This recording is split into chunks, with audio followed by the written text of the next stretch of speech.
Can you unmute?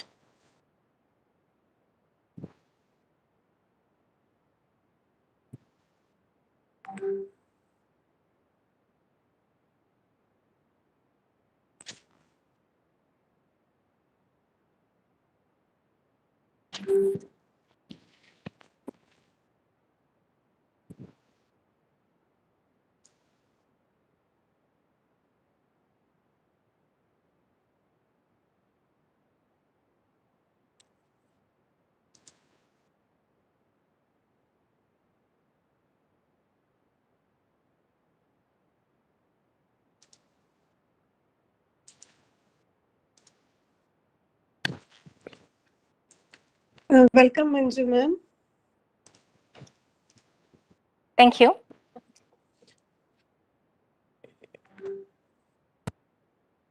Hello. Good morning, Manju. Good morning, sir. Yeah. Nice to meet you after a long time. Yes, same from Yeah. same from me. Yeah. Are you working from home or are you at office? Yeah, working from home, sir. Okay. Our academic activities are also from home now. The college is not working. Okay. Serge actually joined 10-15 minutes back. So he's been here. So he asked us to prompt him just before the starting. I was trying to log in from my mail ID itself, but that was why it was not able to. Then I tried directly. Okay. Nice. I think it is time. Maybe we can start moderators. Maybe. Yeah. Okay, sir. Shall we? Shall we start? Serge. A very warm good morning to one and all. Morning. It's my pleasure to welcome you all to the third day of SECON 21, and this is our fifth keynote lecture. Before we begin, I request all of you to please switch on your videos and mute your audios till the end of the session. Also, if you have any queries regarding the topic, please don't hesitate to put up in the chat box. I'm now well pleased to have Ms. Manju B, Executive Director, Paradigm IT Private Limited, to be amidst us. I welcome you, ma'am, to address the gathering. Ma'am, please. Okay. Thank you, ma'am. Good morning, everyone. Am I audible? Yes. Okay. Perfect. I'm Manju, representing Paradigm IT Private Limited. We specialize in structural designing, reinforcement detailing, structural steel detailing, and work with clients across the globe. Mr. Serge Vandemeulebroecke is one of our business partners who is actively involved in the progress of our company. SECON is a great initiative started 5 years back, and it has gained so much of interest and appreciation among civil engineering enthusiasts over the years. Paradigm has got invitations to take part in this prestigious event from last year, and we feel this is a great platform to interact with experts across the globe from civil engineering field and get to know various new trends in this field. I'm extremely thankful to FISAT for giving us an opportunity to take part in this event.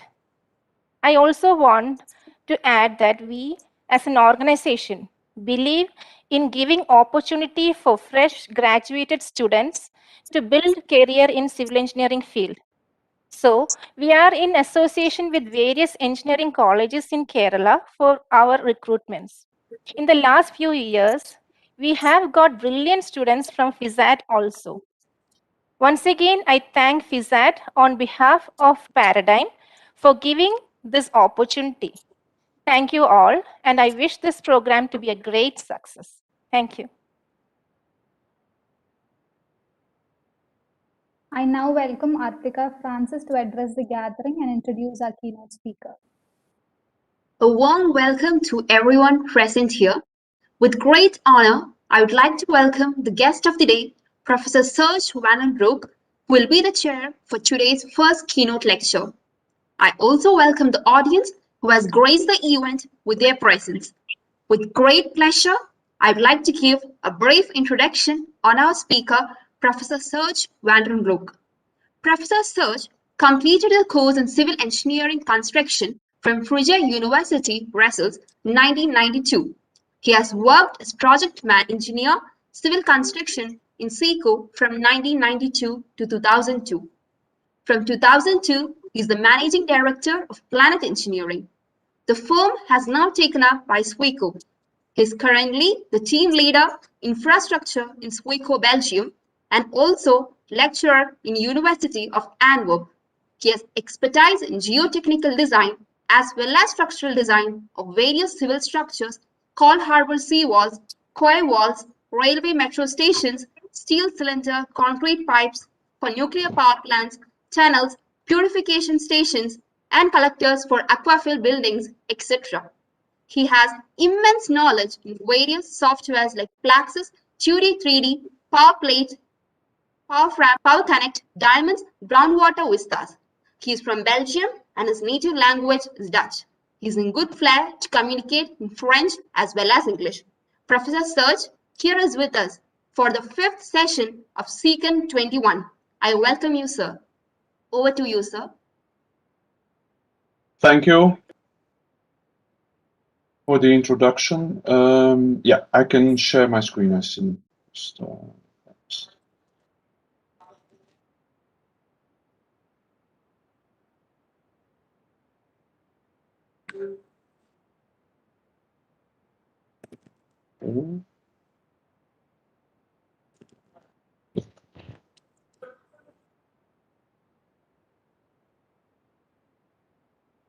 Okay, thanks for having me as a lecturer.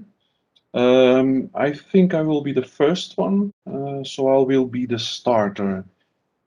The subject of the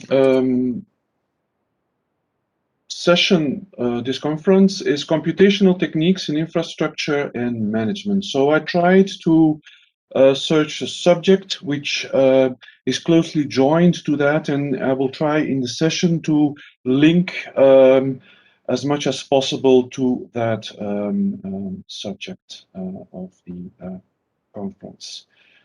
So I would like to talk to you about the top-down technique and some subsoil techniques as a tool to speed up the building process and minimize the environmental obstruction. In Europe, but I can imagine in India, in the cities, it will be very important to speed up processes and to have a minimal environmental impact. And I would like to do that by presenting to you 2 case studies. Okay, I have to push now or something. Okay. But first I would like to try to create an analogy.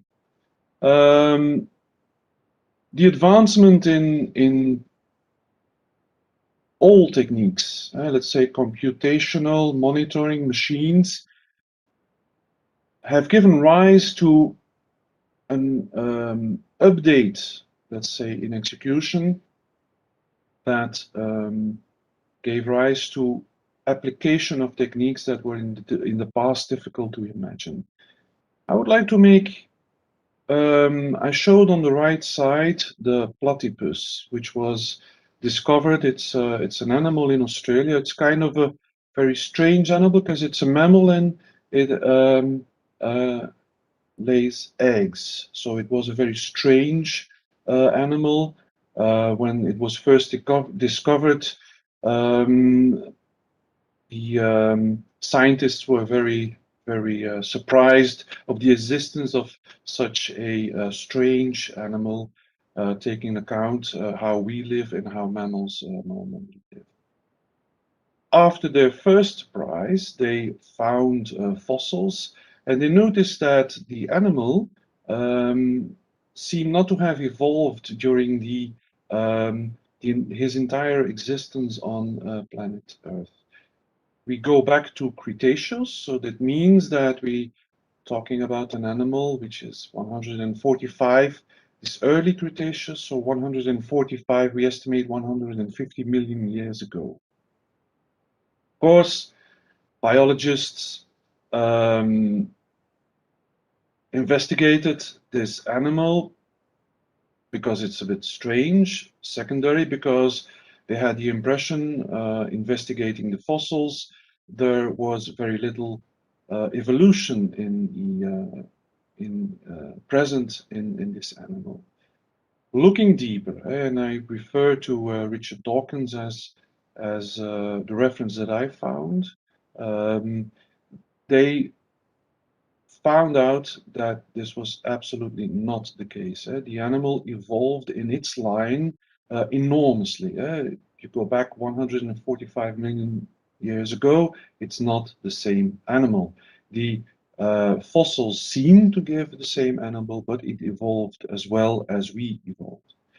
So, and that's the analogy that I want to make. If you look at our machines that we are using on the site, sometimes you have the impression they didn't really evolve, but of course drilling is drilling. It stays the same view of a machine, but there is an enormous evolution. I showed some graphs on the screen on the left side.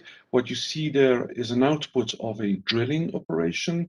You see there are a lot of parameters that are measured, and even if you want to add some artificial intelligence, you can make links to sites that were already drilled, and thus indirectly see whether there are obstructions or not. For example, this is a graph that I investigated because we drilled through masonry, and just by making the analogy, comparing, and some regression techniques, we could easily prove that we were drilling through masonry at a certain level. So I would like to take you now on a sort of sub-ground trip.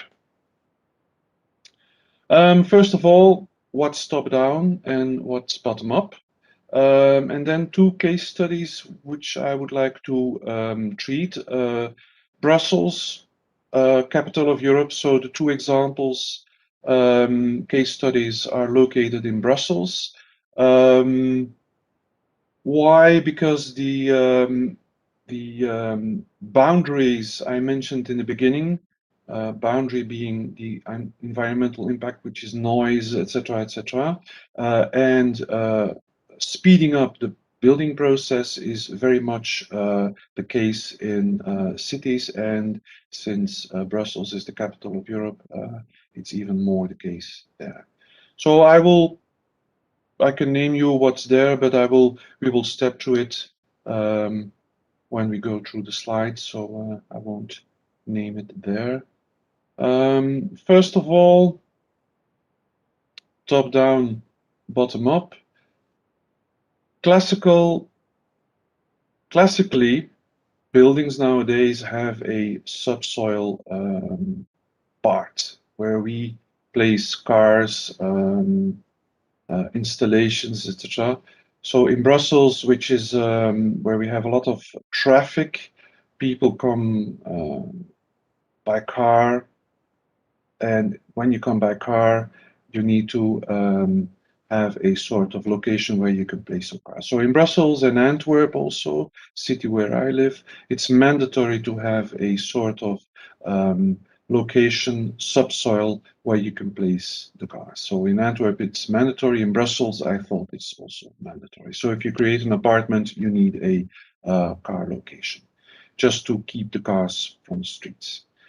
So on the left side, you have a classical building pit, and you see the machines figuring there, and they are creating now on that picture an outer retaining wall. You see the section next to it, so I think I can move my mouse. Yeah. So here you see the section where my mouse moves. Everybody sees my mouse moving, I think. So you see the section here, so it's sort of retaining wall. You can, after this wall is created, you will start on the building pit location excavating. If the depth is not too deep, you can stop with just the non-anchored wall.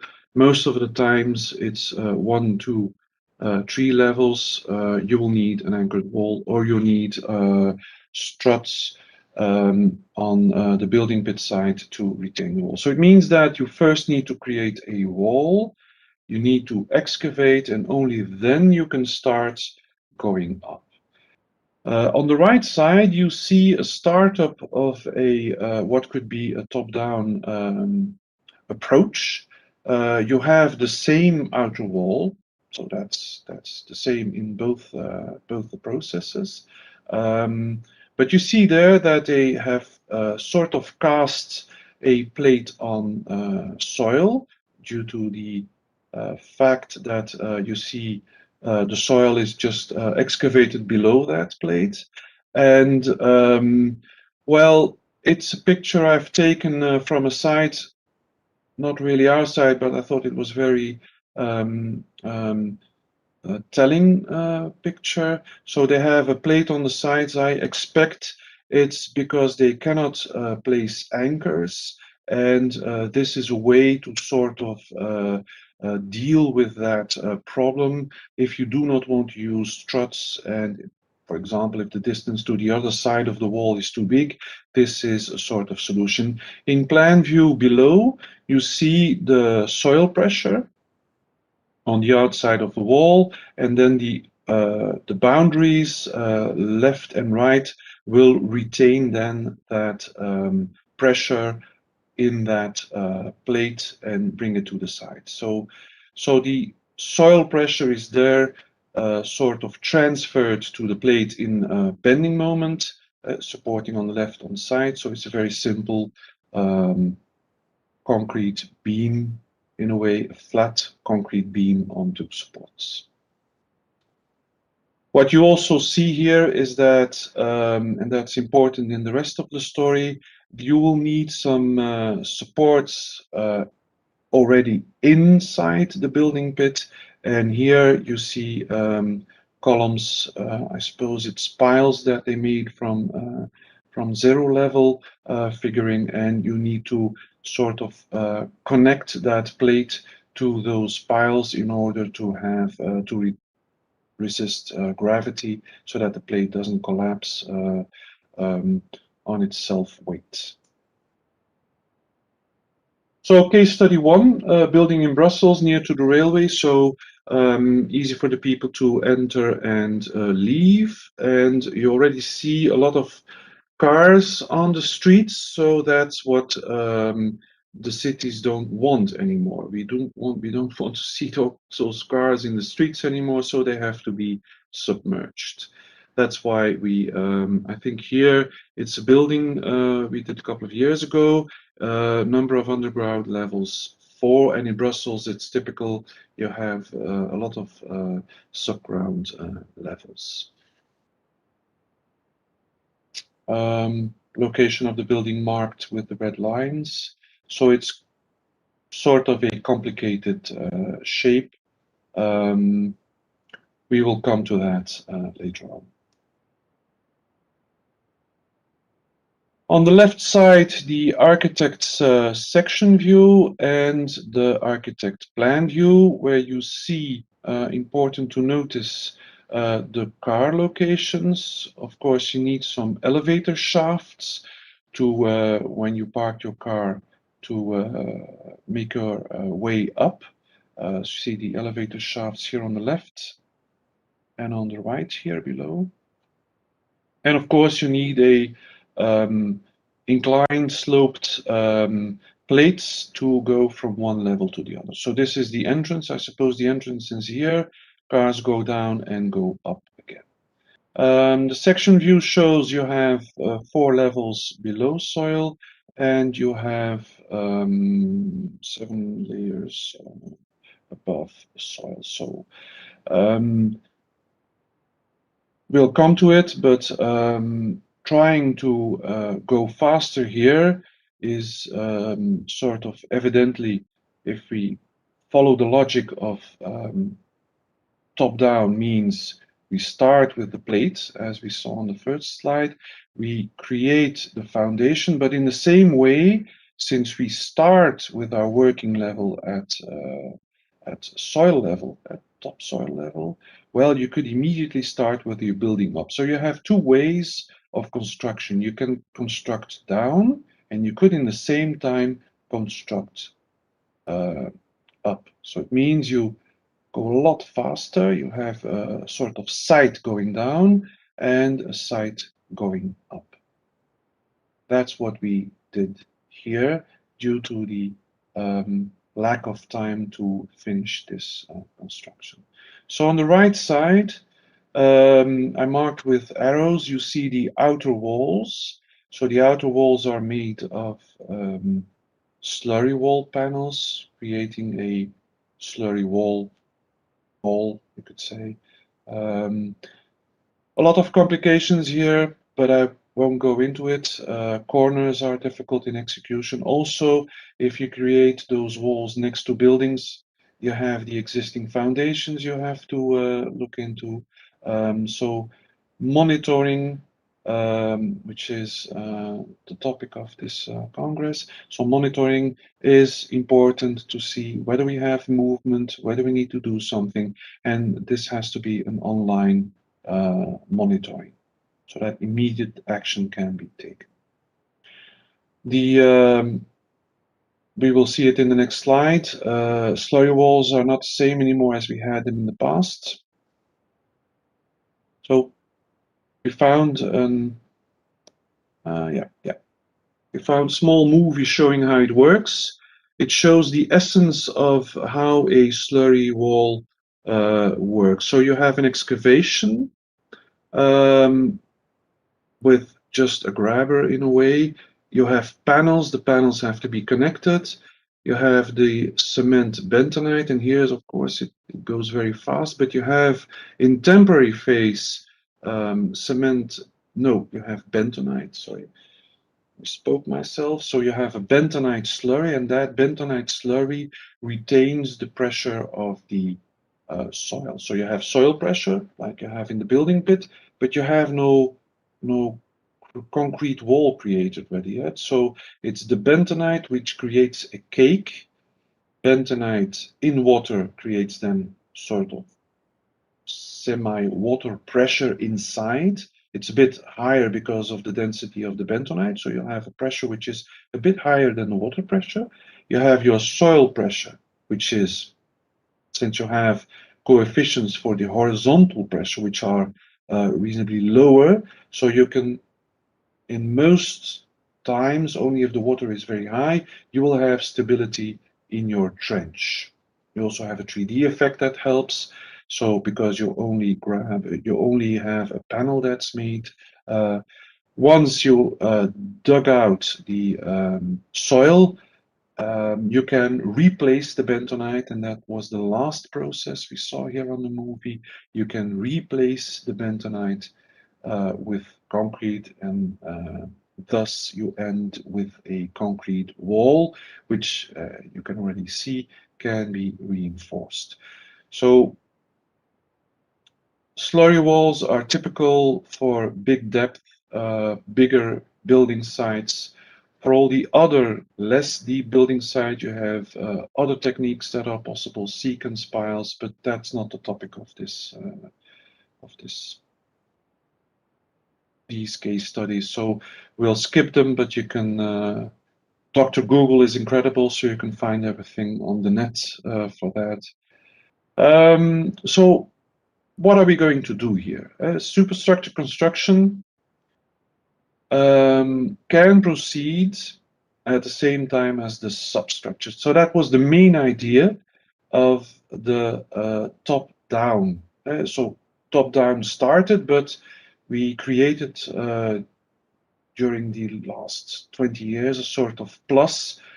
We start immediately also with the superstructure. So you see a couple of images appearing here. The excavation is already done, but we'll come back to it. So the plates are cast on the soil and create, if they're going from one side to the other side, they create a strut. You could create a physical strut using tubes or H profiles or T profiles. Here it will be the final slab that will be that strut. And of course, you need some intermediate supports, which is also in buildings. You have columns inside the buildings, so those need to be founded also. That's why you have those let's say vertical supporting lines here in the middle. We will have a very stiff support. Just to be complete in my presentation, stiff support means also a bit higher pressure, but all of this can be calculated in softwares. If you work with an anchor, you have to take account of the stiffness. Here, it's less the case because this will react as a very stiff support, being an advantage to the environment too. So again, the monitoring I mentioned is very important because creating a settlement in the surrounding buildings will create possibly a problem and will possibly shut down your site. It's something that I had, I think 4 or 5 times. I saw it in my career where a site was shut down due to settlements in the environment. That's dramatical, because the site is down, we can't proceed, we have the damage, so it's gigantic, the resulting cost. Okay, so let's do it in steps. Phase 1, first excavation. On the left side, you see the bending moment. Of course, there is no bending moment, so now you have to do small interpretation on the magnitude of that bending moment. We only show it on the left side for the principle. So you see the two walls. You have the deeper wall. We'll come to it in a further step, where you have columns appearing and a slurry wall panel with gauges, which is concreted till a certain level. We call that in Belgium a barrette. And on the right side of the screen, you'll see the slurry wall figuring already created in the soil, of course. Okay, this. Yeah. So, second excavation, it's the step to the second excavation. So, at present time, we have the top slab created, and we have now a, let's say, height of 1 level that where a bending moment is acting. Now, depending on the country you are, you have bending moments on the left and on the right side. If this would be the bending moment of the slurry wall, I would imagine you would turn it around. That's what I normally do. Here the image is mirrored. I don't know. It depends on the school you're from. So I drawn it school-wise now. So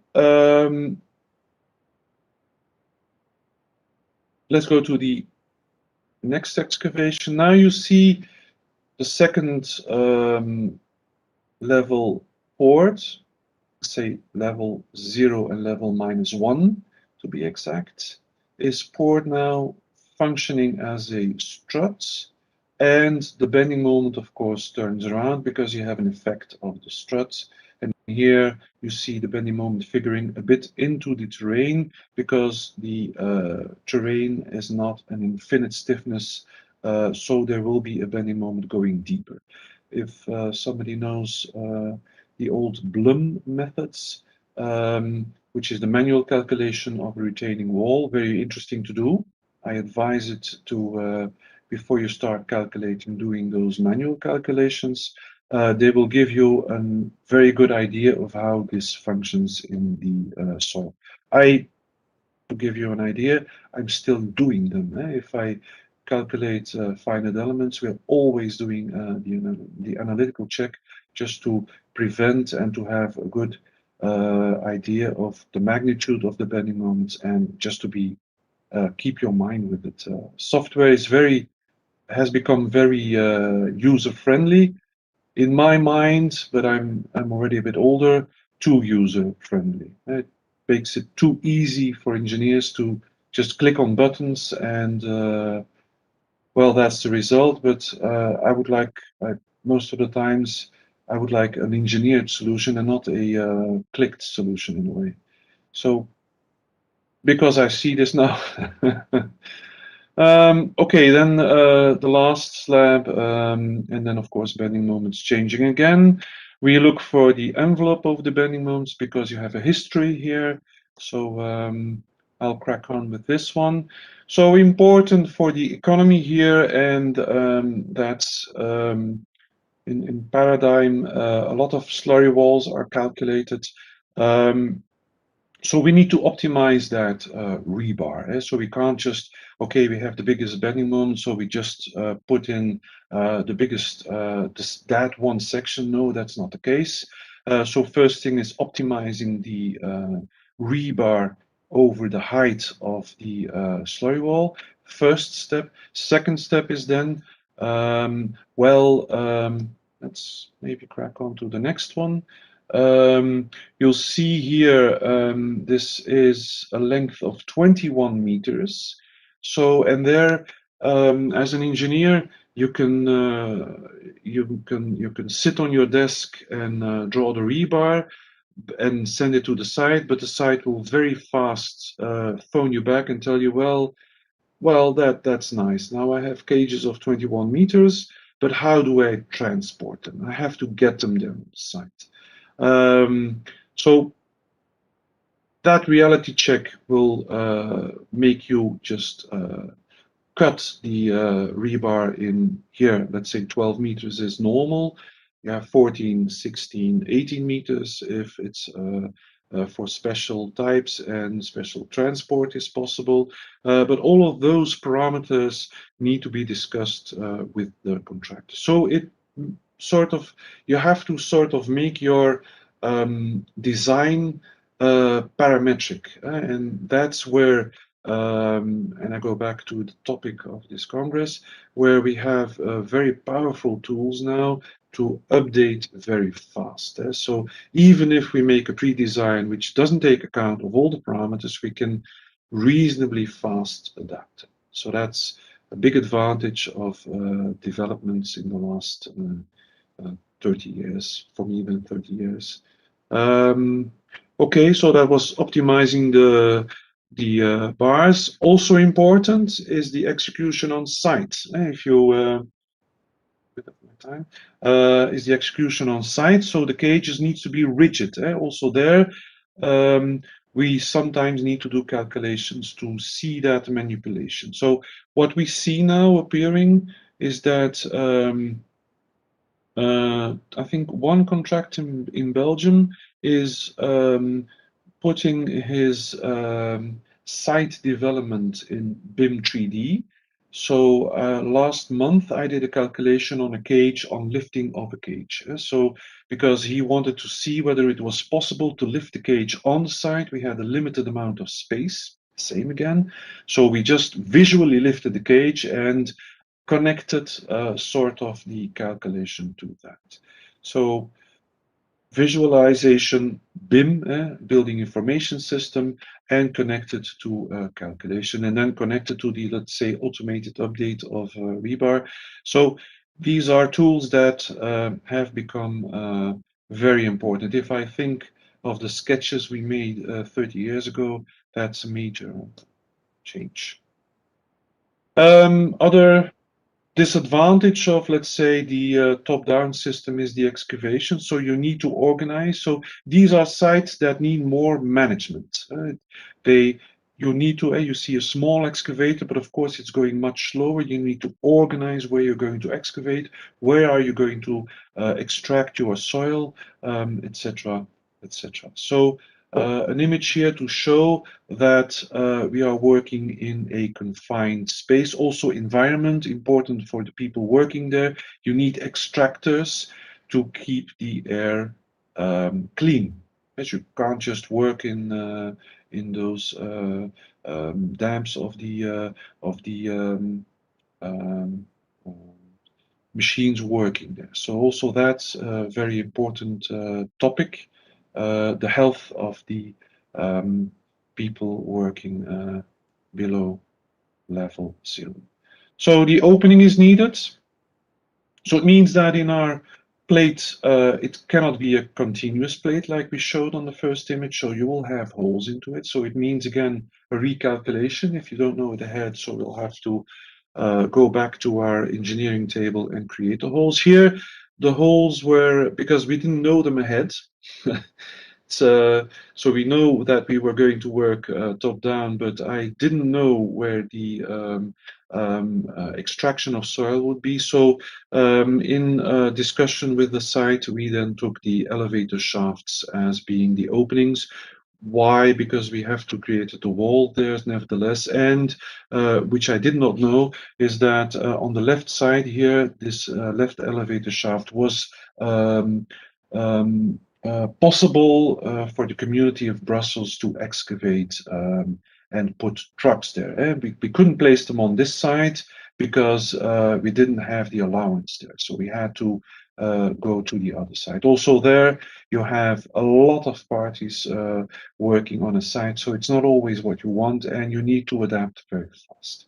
So then one image here on this PowerPoint is the opening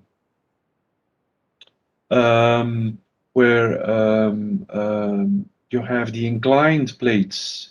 In second phase, you will have the inclined plates of the slopes where the cars go down and up. So that's, of course, an issue. You could say, I'm going to calculate them immediately and pour them on soil. I've done that in the past, so it's possible. But then, of course, you have an inclined plate and a horizontal plate, so you need to have some transfer of loads over the walls. So in future, they'll have to do that. So you could say, okay, we could already pour them on the soil. Here, it was not the choice. Because of the complication, I think the contractor did not want this solution because of the complication of the excavation.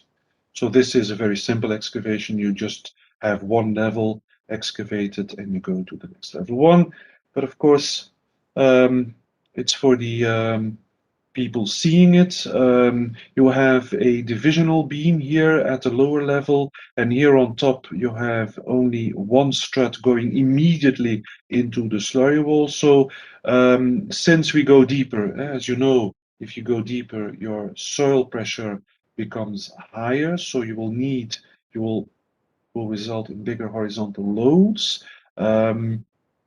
So the loads are less high on the upper level of struts, but also we took account of the spreading capacity of the slurry wall itself to minimize that devising beam. Of course, the upper struts are cheaper compared to the lower ones, so we always try to also look at the economy. Building economic is also sort of an environmental boundary, rather for the contractor, but also for building. If you can make it cheaper, it becomes a lower society cost and more people can live in the same square meters. So indirectly, there is an environmental impact. So I'll go fast over this one because I'm a bit looking at my time here. So you see here a structure.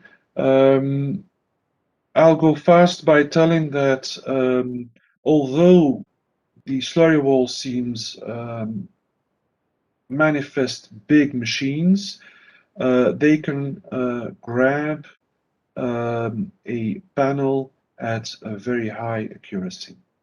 Doesn't seem logical. You of course have the advantage. You have the advantage of the gravity, so they create weight. But even then, you have sort of problems of tolerances in the soil,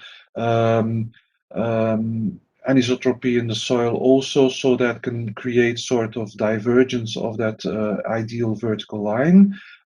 So the grabbers, they have a sort of possibility to incline their grab tool itself. That's the first possibility. But of course, if you have that tool, you need a measurement tool to see where you're digging, and that's the inclinometer. So what it's an inclinometer. Try to search for the English translation, but it's a tool where you measure angles, and then the sum of the angles give you the position at the bottom. So you know reasonably exact the position at the bottom. This creates now a situation where we had in the past 1% as being the boundary, which was difficult to get. We have now 0.5%, and if I see the last measurements, we go to 0.25%, meaning 20 meters deep within a limit of 5 centimeters, which is reasonably spectacular, and of course, very important for our columns that we place. So I won't go into the device that we made for the positioning of the columns here. So you see on the left side, sort of open structure the architect wanted to create.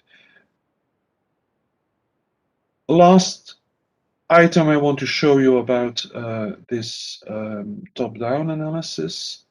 So we have now the outer walls, we have the inner barrette walls. So that was the slurry walls figure on the first images. Here we had an additional issue because the superstructure on top had, because you have cars parked below, you have a commercial activity, and then you have apartments. So the columns are changing from position. You can't say I'm going to place a column in the middle of my parking because, well, then the cars can't be correctly positioned. So typically in buildings you have parking functionality, commercial functionality, and then on top even another functionality if it are apartments for people to live. In all cities it's a bit same, so means that the structure has to take account of that, and yet you need to create here, I think walls were created to create beams to go to the outer walls, but that's created on top and not below. Means in the same time that we need to create an additional structure to support those walls in temporary phase, and that's what you see here. So we created micropiles that go down immediately and that do not support, you could think so, but they do not support the plates of the for the parking, for the garage, but they create the superstructure on top. They support the superstructure on top. They will disappear, and of course they need their own stability. But it took us some time and also a story again, but not possible to tell here within the this lapse of time. You have the buckling shorteners. Imagine there also we had to take account of a sort of horizontal load from a traffic on during the temporary phase of creating. So well, it took us quite some time to engineer these ones, and we did a test on them. Case study 2. I think I have another 15 minutes. I'm looking at the chairman a bit. Do I have another 15 minutes or? Yes. Yeah, okay. So I'll manage within the 15 minutes and walk through the case study 2. Try to manage my time, but it's not always easy. So case study 2 is the Schumann-Josaphat tunnel. Just to walk through parts of the project. for Brussels, this was a very important project because it was a train connection between a major line and the another major line in a way, but which then connected, let's say, the location where the people live and the center of the European community. So in that way, it was a project which was with a high topic on the mark. So there was sort of a political importance next to this project. So you have Avenue Plasky there. You have an opening. It will come back. This was the opening, one of the openings. I think we had two openings of the entire site. So we had to enter that location, and that was the only possible entrance, which, by the way, we had to isolate from the surroundings by a sort of sound barrier. So we created there, well, that's what they told me. I didn't look at that. We created their anti-sound.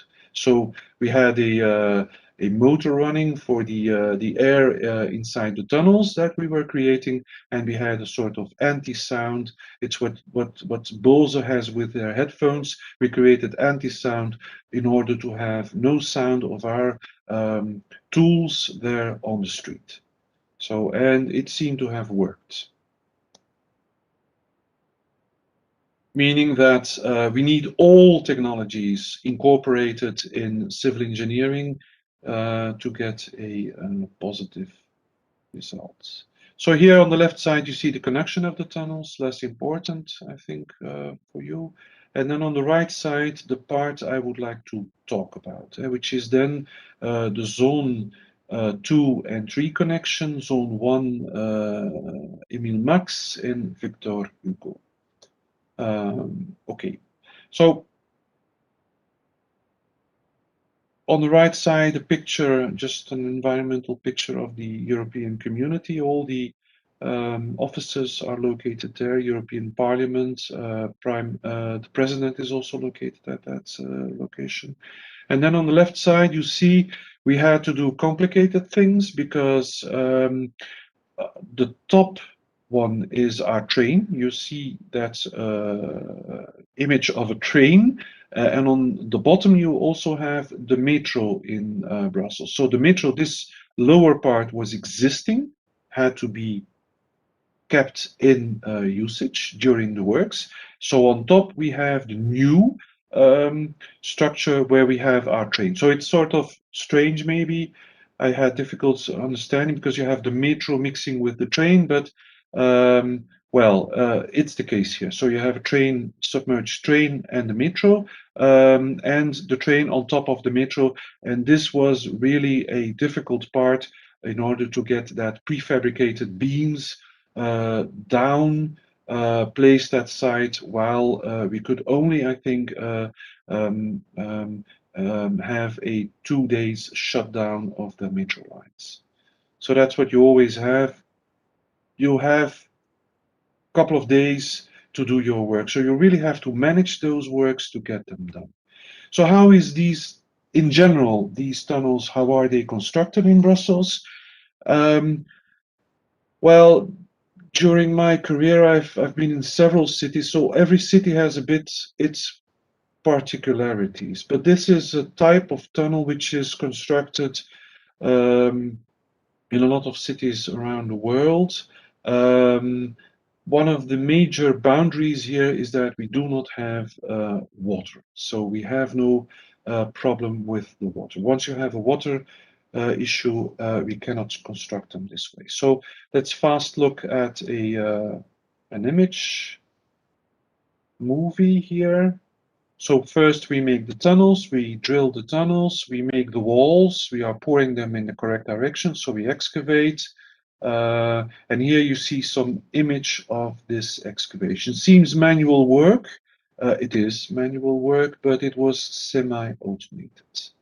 We will talk about that in the next step. So those were the walls that were excavated, constructed, and then you have a roof that needs to be created. And depending on the location, we will do that. We will need to do that with different techniques. All the rest is rather traditional excavating and pouring concrete slabs. Well, that's classical civil engineering work. So this is a plan view of that location. So let's guide you back to where we are. So we are now at that specific zone that I pointed out, which is the zone Emile Max Victor Hugo. And I've rotated the plan view just to be able to create a plan view on our screen. So on the left side, you have this boundary here, corresponding with this zone here, which is then Emile Max. And then you have a bigger location here, which was, if you remember the first image that I've shown you about this case 2, where we have the entrance. So this location, where you have this sort of parallelogram, this is the entrance of the entire site. So this location is the entrance of the site. And that is corresponding with the right part here. Important to know here for this location is that there is currently a train in an existing tunnel driving. So the line is a connection between existing lines. Logically, you need a sort of connection structure to make the transfer of your new line to the old line. And that's what we created here, and that's why we had a lot of boundaries, difficult boundaries already connecting that line, because of course the boundary was we cannot, our train may never stop driving. That was the first. This is one of the heaviest lines used in Brussels.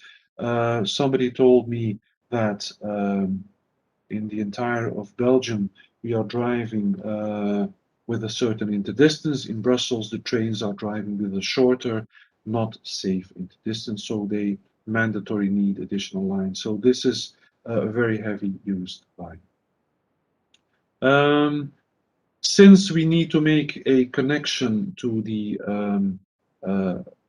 line of tunnel, we have to make that connection always somewhere below the buildings. If I go, you see here VAC 1, you try to manage your location of your tunnel in the street, because that's the cheapest way. If you want to create your tunnel always completely below the house as well, then you somewhere get in trouble. So the first thing people try to do when designing a map of where are we going to place our tunnels, it's in the streets, below the streets, easiest way to construct.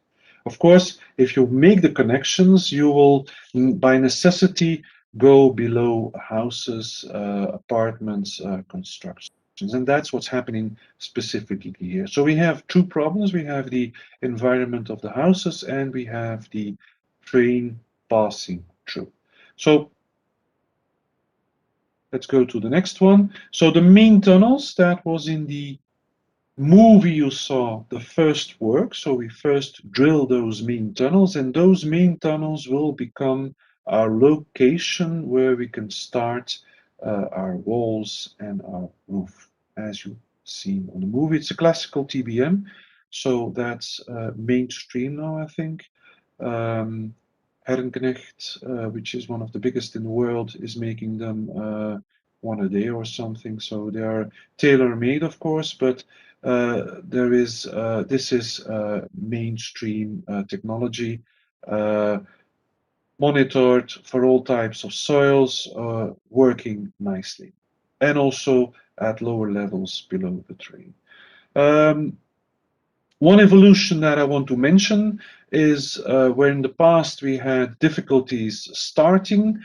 Now we are doing that with glass fiber reinforced. Not hard to imagine. You have to place your TBM in a shaft, and you have to pass that shaft to get into the terrain. So you have a wall which has to be drilled through first. So If that wall is rebar reinforced, you will drill into an iron reinforced concrete.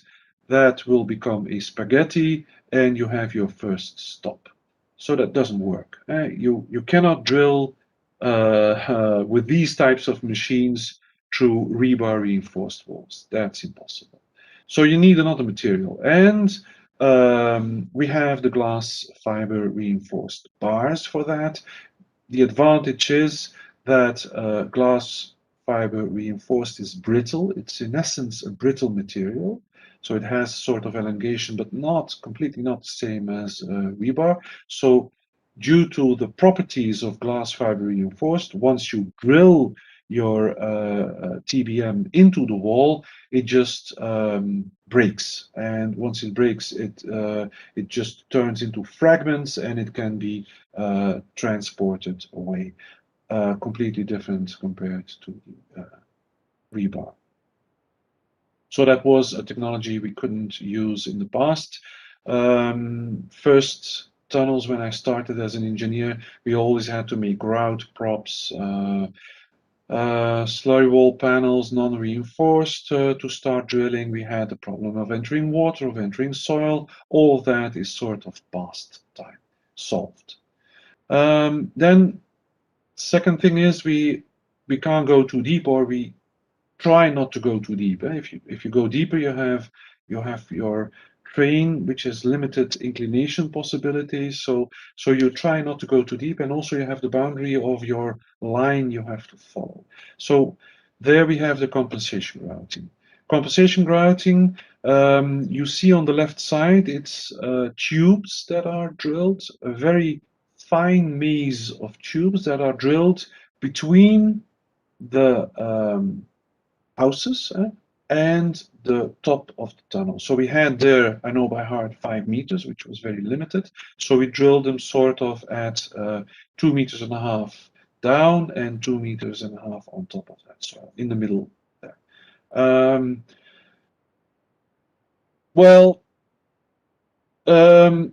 Compensation grouting, I don't know, but I think it started in England. Robert Mayer started with the compensation grouting for the Jubilee Line extension, which was in the 90s of the last century.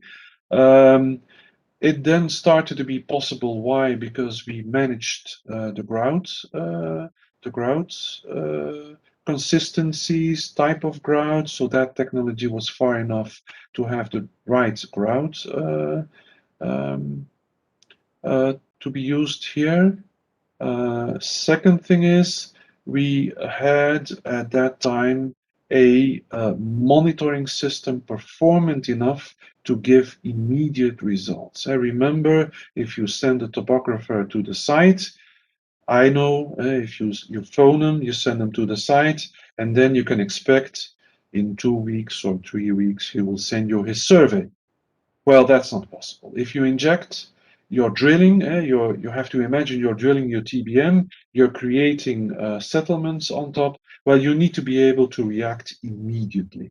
You have a pre-heave phase in that compensation grouting, but once the TBM is up and running, you need to be able to compensate virtually immediately, meaning within a couple of hours. So you need immediately your data. And that's possible with computer techniques now and monitoring techniques now. You immediately have your result. You can run a experience-based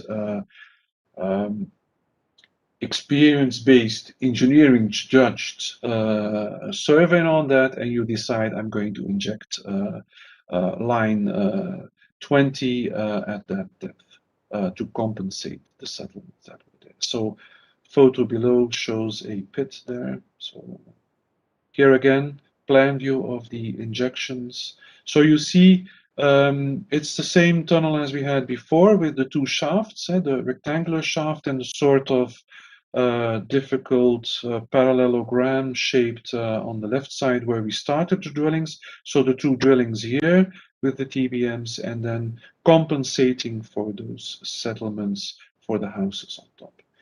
The lawyer that created the boundaries that's one that I know, was located, he lived in the house here. So he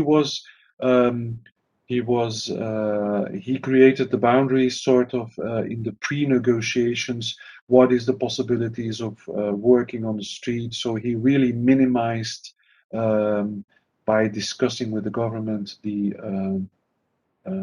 environmental boundaries. And which is understandable, of course. It's people don't want that noise; they want to sleep at night, and etc., etc. So some section view here. Go a bit faster again. So we had to excavate the walls, which was done manually, semi-manual. I would like to mention here on this drawing, you see there's an entire organization of that tunnel. People need to work in there, that's management, you need to have a pathway, etc. One of the particularities is that it was 2 subcontractors. So for the walls, we had one type of subcontractor which worked by manual digging and let's say mechanical excavation, and the other subcontractor who did the tunnels on top, or the roof, which were also a perpendicular tunnel, did it by hydraulic transport. So even there, we organized a sort of hydraulic transport. You can imagine, as an engineer, that's in pre-design, you need to organize your stability of your tunnel, and in the same time, people are asking, where do I put my tubes, where do I make my opening, and it has to be stable. And I want to open my tunnel in a certain way, and your stiffener is in the way. So all of that is very interactive. Yeah. Okay, so couple of images, but I will crack on fast. It's the same tunnel, the orientation. On the left side, the entrance shaft, and then where we made galleries, so no tubes. On this side, we pressed tubes from one side to the other. Here you see the old tunnel we had to pass, and that old tunnel was also demolished at a certain stage. And because we had also phases in that demolishing, we had to make a strut here below before we could do it. So just mentioning that additional boundary of the existing tunnel. So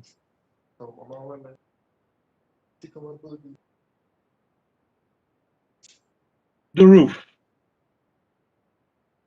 The roof was also pushed and excavated. Excavation was manual, but the pushing was hydraulical. Jacking method. The delta at the end of the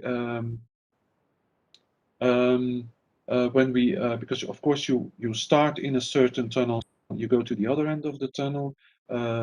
There we had a delta of maximum 20 centimeters. It was very hard. I was part of that that engineering of that machine, because they had to know the resistance of the soil, the friction of the soil, etc. So that was very interactive with the engineers that developed the jacking tools. They had very limited amount of space. You can see that. So the length of the tubes, the tightness of the tubes, because we had to inject also bentonite to make it smooth. So this is a job on itself, mechanized as much as possible, but if we didn't have the other technologies developed, it would never be possible. Okay, just go to the next slide here. One last slide just to finish this one, which shows the complication and the boundary of the environment. So you see the photo I showed you was the entrance shaft, so that's the magnitude of the entrance shaft. From there on, we started all the pressing of the tubes. You see the existing tunnel in yellow. So because my CAT people at the time were not able to understand.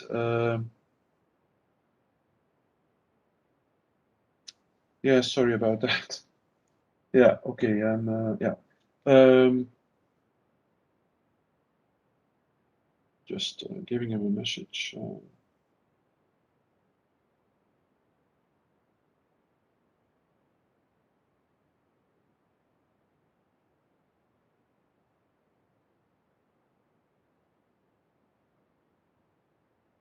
Yeah. Okay. This was a difficulty of another magnitude. My people were not drawing in 3D at that time, my CAD people, so I had to make, I made this drawing here to make it visible for the people what were the different steps, etc., etc. Nowadays, all of these CAD tools have immensely progressed, so that nowadays we are starting with 3Ds, extracting 2D drawings. That's also some sightseeing photos, semi-automated, so people are going down with a lift system, etc. Gives an idea of the tunnel that was made there.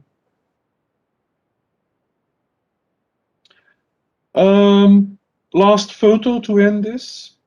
Train was passing during the work, so we kept our boundary, and we realized the tunnel within time and within budget.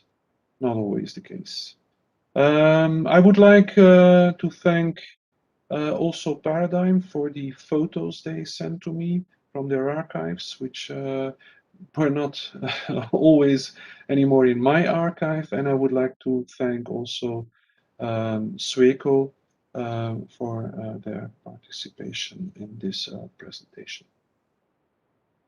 Okay, maybe there are some questions. I don't know. Is there a question session? Or, Thank you, sir. There's a question in the chat box. I'll read it to you. Is there a question somewhere? Yes, sir. And where do I see that? So you have to, in these. Yeah, I have to go into the chat. Yes. Okay. I read it. Voids, complete soil data. Wait. It's participants. Yeah, but. Yes, but where do I need to search for the question? Sir, I'll read it to you. Yeah. Okay. Thanks. Okay. In general, actual geotechnical report versus actual ground soil strata condition or interim geotechnical are various. Occasionally matches something like pore pressure voids, complete soil strata changes, etc. How to overcome these challenges, especially for greater community tall buildings and lifeline substructures.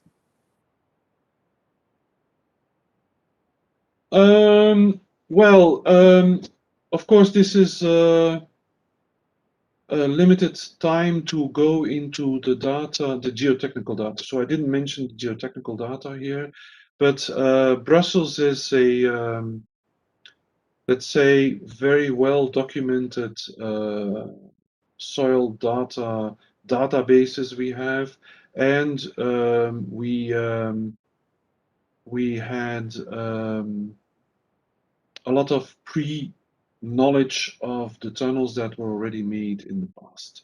The biggest issue here, if you talk about the voids, and I'm maybe a bit focusing on that word, is the biggest issue was that we had what they call Brusselian, sand of Brussels in a way, and that sand has a lot of chalk in it. And the biggest risk here was the disappearance in some zone of that chalk. So it means that your resistance, let's say your soil resistance could collapse onto virtually zero in some zones. That was a risk. So what did we do to so we had a lot of soil investigation. Of course, you look into the soil investigation, you make geotechnical drawings so that you know ahead if you're drilling in what type of soil you're coming. But since that was very localized. We added some tools onto our TBM and onto our other excavation tools, which was sort of a horizontal CPT, where you can push a sort of rod into the soil and you can measure if you are entering a zone of, let's say, limited resistance. That we hoped it would never be working, but I think we had 2 zones where we had decalcified sand. But we managed because we knew ahead and we had the experience from the past. It's what they call in Eurocode 7 comparable experience in a way. So all the experience possible is welcome. So yeah.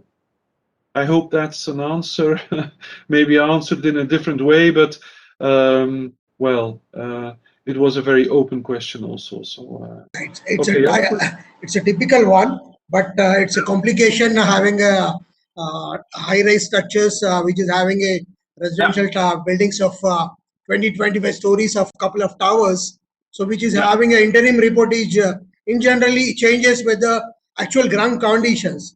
So it will not having a exact what we designed and which is having a what is it, the substructure and superstructure continuation of the buildings, which we're not having a exact what we visualize in the initial stage. But and the actual ground conditions may vary, and as well as actual condition also much varies. So that is the overcome of the how to challenge this. That is my main concern.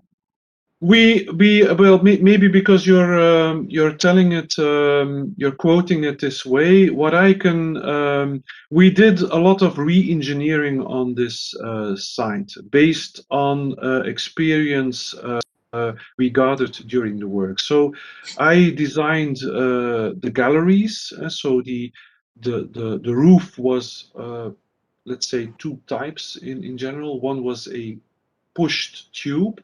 Prefabricated tube. The other was a gallery, which is a sort of steel structure, manual excavation, but we didn't have any other tool available at that time. So those steel structures had to support the soil. So my calculation was based on arching, etc., etc. And we, depending on the local conditions, we did some triaxial tests. We took some samples which we tested, and we saw a lot of temporary cohesion from those triaxial tests. So we re-engineered those galleries, let's say, all the time due to the local conditions. So we really on this site took account of it. We had the advantage that it's not always the case that the people on site were eager to use all the new knowledge. It's always a bit of a teamwork, of course. So, but that was very well here. Yeah. Thank you very much. Excellent and wonderful presentation for the other case studies. Thank you very much. Yeah. Thanks. Okay. If anyone have any more doubts or clarification regarding the topic, please raise your hand or you can put it up in the chat box. Also, the link to the feedback form is available in the chat box. Participants, make sure that you go through it so that you can receive your certificates. Now, I call upon Saniga to deliver the vote of thanks. Okay, thanks. Thank you, Catherine. It was indeed a great privilege to have Professor Serge Vandemeulebroecke, Independent Consulting Engineer, as the keynote speaker today. I would like to thank him for enlightening us with his knowledge.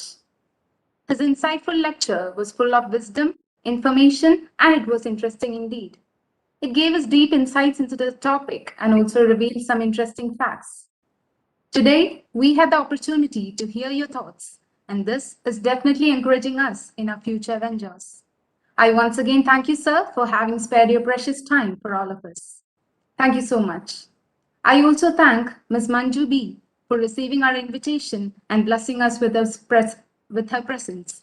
With deep sense of appreciation, I thank our head of the department, Dr. Unnikartha Sir, and all the other teachers for their untiring efforts. My sincere gratitude goes out to the Paradigm and the AEC chapter of PISAT who made this event successful. Also, I thank each and every one of you present here today for your attentiveness and kind cooperation. Thank you all. Thank you all. Thank you. So now we have come up to the end of the session. Thank you, Manju. Thank you, Serge. Thank you Thank once you, sir. again. Thank Thank you. you. Thank you. Right.